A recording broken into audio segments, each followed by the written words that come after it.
big challenge to the newlywed, Jonald and Michelle. You will have long years to go. But those years that you will have your own marital journey will be full of excitement because there is love within you, plus your responsibility as a partner and parents to your children. So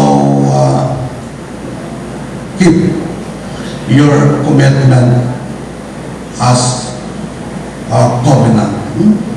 So with my privilege and honor, I consider you, Jonald and Michelle, to be qualified to enter into this contract after I have my examinations, asking you some few questions.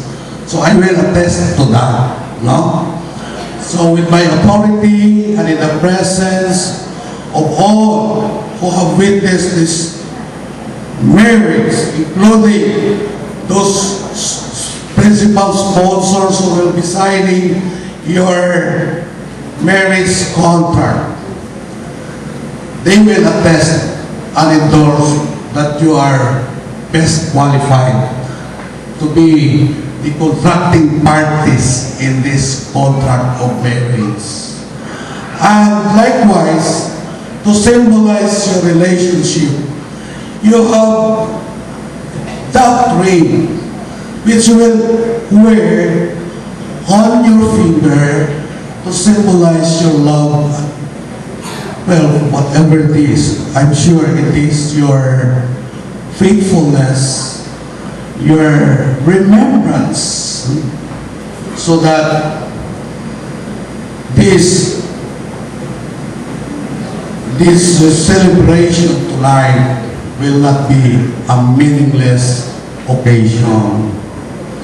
So I will let Jonald wear that ring to Michelle, and you can say something while you are putting on that ring to your beloved.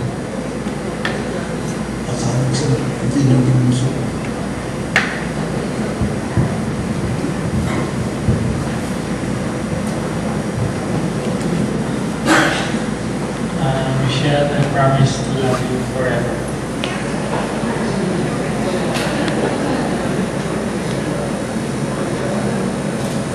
Jonald, I will always be here to love and support you.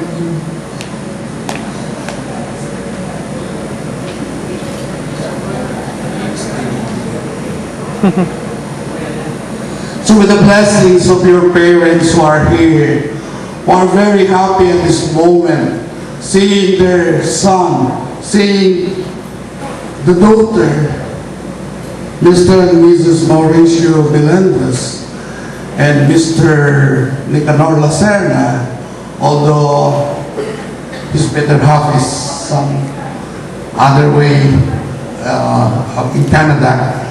But the reason why they have a civil wedding, because they want to have a church wedding complete with the mother of Michelle, so that, marriage is a union of families, and marriage is a start of establishing your own family. So they want also that